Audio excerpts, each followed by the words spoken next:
Congratulations to Volga Videos. for 18 million subscribers. Do subscribe to Volga videos. Me looks చూస్తేనేమో north side person లా ఉంటారు, but Telugu చక్కగా మాట్లాడతారు. తో you acted ఇప్పుడు కూడా చాలా మందికి తెలియదు. ప్లీజ్ అందరూ అదే. తెలిస్తే మంచిది. ఆంధ్రప్రదేశ్ తెలంగాణ లో పిల్లోడిని హైదరాబాద్ లో చదువుకున్నా, హెచ్పిఎస్ లో చదువుకున్నా. ఇప్పుడు కూడా సారాంశం అని ఎంత ఎప్పుడో మనగళ్ళలో లేని పదాలు తీసుకొస్తుంటే మరి డౌట్ వస్తుంది, ఎందుకు రాదు. చాలా మంది అనుకుంటారు కదా, every one will ask right. కొంతమంది ఇందాక ముందు ఇంటర్వ్యూలో కూడా ఐ థింక్ సురేష్ గారు డబ్బింగ్ నువ్వే చేసావు కదా అని అడిగారు. అది ఫస్ట్ ఫిల్మ్ లో కూడా అడిగారు, ఇప్పుడు అడుగుతున్నారు. నేనే చేశాను. తెలుగు వచ్చు, తెలుగు అబ్బాయే, తెలంగాణ కొంతమంది అబ్బాయే. ఇప్పుడు ఆ డౌట్ క్లియర్ అయినట్టుంది. కొంతమందికి ఏమనిపిస్తుంది అంటే నేను బాంబేలో ఉంటాను, నేను బాంబేలో ఉండను, నేను ఇక్కడనే ఉంటాను. అడ్రస్ ఇవ్వండి, అడ్రస్ వద్దులే, ఫోన్ నెంబర్ ఇవ్వండి చాలు. ఫోన్ నెంబర్ ఇక్కడ కాదు. Okay fine.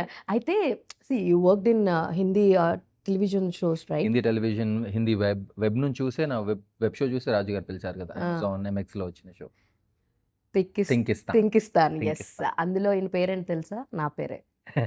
ఏమా రైట్? ఏమో సో నిజంగా అది మొత్తం పేరు నేను గుర్తుందా? మొత్తం పేరు తెలియదు యాక్చువల్లీ. దట్స్ వాట్ నేను నిన్ననే దానిలో అది సీన్ చూడడం ఉంటుంది చేరాను. ఇంట్రొడక్షన్ సీన్ లో. ఆ ఓకే, పెద్ద పేరు చెప్పుకోవాలి నేను. నన్ను అవును. ర్యాగింగ్ చేస్తారు ఆఫీస్ లో. ఇప్పుడు చెప్పొచ్చు కదా పూర్తి పేరేంటి? Krishnamacharyulu Hemasundar something something something ఏదో ఉంటుంది. నేనే మర్చిపోయాను ఇప్పుడు. సో అదే, అది చిన్న క్లిప్స్ చూసాను అనమాట నేను నిన్న. Like we are going to interact అన్నప్పుడు I keep on seeing what he did అని Research. చూసినప్పుడు ఐ సీన్ దిస్, అరే ఇంత బాగుంది, నేను ఇన్ని రోజులు ఎలా మిస్ అయ్యాను దీన్ని అని. బట్ చూసే అంత టైం నిజంగానే చూడండి. లేదు. సో ఈ రోజు డెఫినెట్ గా సాయంత్రం అయితే చూస్తాను నేను. సో అప్పుడు చెప్తా నేను. What I excited was Hema. Hema నా పేరే పెట్టుకున్నారు షో ఇలా అని పేరు చెప్పి. థింకిస్తాన్, Yes. అమెజాన్ లో ఉంది. చాలా బాగుంది. ఇది తమిళ్ అండ్ ఇంగ్లీష్ కి సంబంధించిన ఒక టెక్స్చర్ లో. అంటే బేసిక్గా పీరియడ్ నా హిందీ షో కానీ 90s లో బేస్ అయిన ad agency, Bombay ad agency కల్చర్లో. It's a show about two friends. Super. అసలు మీకు ఇటు సైడ్ ఈ ఫిలిం సైడ్ రావాలి అని ఎలా అనిపించింది? ఎవరైనా ఉన్నారా లైక్ మీ ఫ్యామిలీలో ఇటు సైడ్ కానీ? లేదు. But how it happened?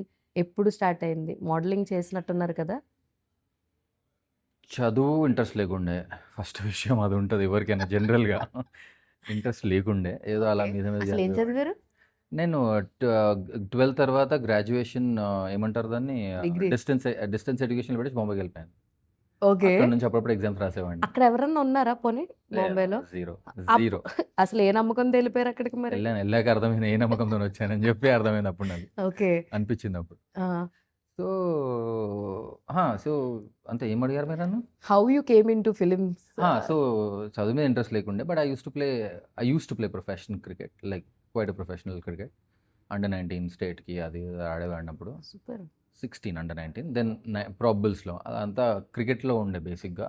నేను కూడా అనుకోలేదు ఇటువైపు వస్తాననే థాట్ పెద్ద లేకుండే. బట్ ఫర్ సమ్ రీజన్స్ అది నేను ముందుకు వెళ్ళలేకపోయినప్పుడు అదొక సడన్ టర్నే కొట్టాను నేను కూడా.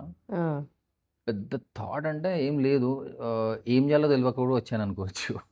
అక్కడ అసలు అవకాశాల కోసం ఎంత కష్టపడి ఉంటారు? ఇప్పుడు కూడా పడుతూనే ఉన్నా, అప్పుడు పడుతున్నాను. అంటే అప్పుడు ఇనిషియల్ స్టేజ్ కదా, ఇప్పుడు కొంచెం ఉంటుంది యు ఆర్ కొంచెం ప్రో ఇన్ దిస్.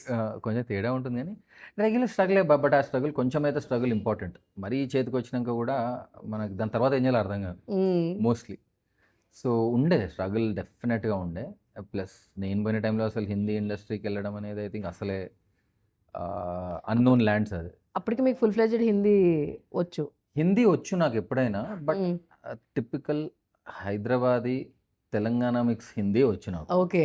అక్కడికి వెళ్ళాక ప్రాపర్. ఐ స్ట్రగుల్తో పాటు క్లాసెస్ తీసుకోవడము, అఫ్ కోర్స్ ఇంటరాక్ట్ అవుతూ ఉంటాం హిందీ పబ్ అంటే తెలిసిన వాళ్ళతోని. అందుకు నేర్చుకున్నాను. అక్కడేమో ఇంకా lot of people think I'm from Delhi. Okay. So అలా యాక్సెప్టెన్స్ దొరికిపోయింది. వాటి నేను సర్నేమ్ ఏమన్నా కాంట్రాక్ట్ సైన్ చేసేప్పుడు రెడ్డి అని పెట్టక స్టార్టింగ్ సంగతి చెప్తున్నాను. ఇనిషియల్గా తెలియక ముందు మొత్తం పేరు ఇనిషియల్ పనిలో కాంట్రాక్ట్ మీద వెళ్ళాక సౌత్ ఇండియన్ అని అప్పుడు తెలిసేవాళ్ళు. తెలిసేది ఓకే. వాళ్ళకి. ఓకే. రెడ్డి అని పెట్టడం వల్ల. ఆ. సో లేకపోతే నిజంగా as I mention me looks వల్ల చాలా మంది అటు సైడ్ యాక్టర్ ఇటు వచ్చినట్టున్నాడు. పాపం ఆయన కష్టపడి తెలుగు నేర్చుకున్నారని ఫీల్ కష్టపడి అవుతారు. తెలుగు నేర్చుకున్నా, అలానే పని ఇవ్వండి మరి. కష్టపడి నేర్చుకున్నాను హీరోయిన్ల. So what is your parents ఇప్పుడు ఎలా? హౌ అంటే అప్పుడు వెళ్ళినప్పుడు యాక్సెప్ట్ చేశారా లేదంటే? I think my mom and dad simple people. నేను ఇప్పుడు కూడా వదిలిపెట్టేసి ఇంట్లో కూర్చుంటే ఇంట్లో ఉండరా దగ్గరలో ఉండు ఎందుకు ఈ తిరగడం ఎందుకు ఈ కష్టం అదే టైప్ మా పేరెంట్స్. అప్పటికిప్పుడు పెద్ద తేడా ఏం ఉన్నదని నేను అనుకోను. They want there sun to not ఇలాంటి అన్సర్టన్ కష్టం ఎందుకు మనకి అన్న టైపే వాళ్ళు. చేస్తున్నా ఓకే ఇప్పుడు ఈ ఒక ఏజ్ వచ్చేసింది ఇప్పుడు దే యాక్సెప్టెడ్ బట్ నేను వదిలిపెట్టిన పెద్ద ఫీలింగ్ కాదు వాళ్ళు.